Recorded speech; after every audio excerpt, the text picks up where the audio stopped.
I think we're at a point in time where brand integrations in gaming is just very important.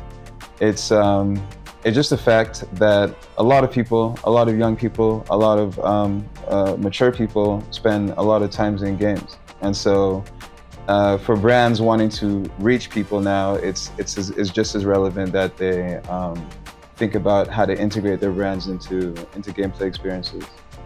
Of course, as a person who's been, I've been playing video games most of my life. You don't just want an ad in your face. You don't want an ad in your face in general, right? You want an ad to kind of feel natural and organic, and in a sense that it's kind of like supposed to be there.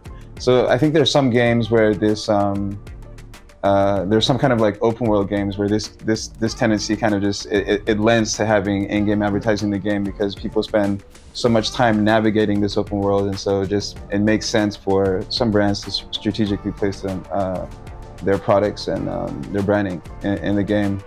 For other games where it's not so straightforward, where maybe it's in an environment where you would not usually see brands, especially modern brands, or it's a fantasy game, so or whatever, so kind of a modern brand from this world would not make sense inside it.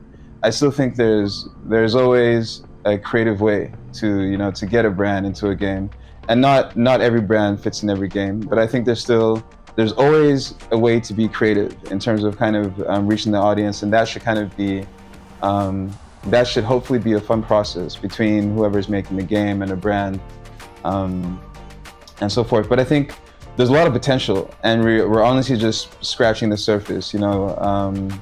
Right now, in-game ads is becoming very popular, and this is just kind of taking what we've done in the real world and doing it in games. But I think we're going to see a lot more innovations in terms of how brands are bringing their titles into games.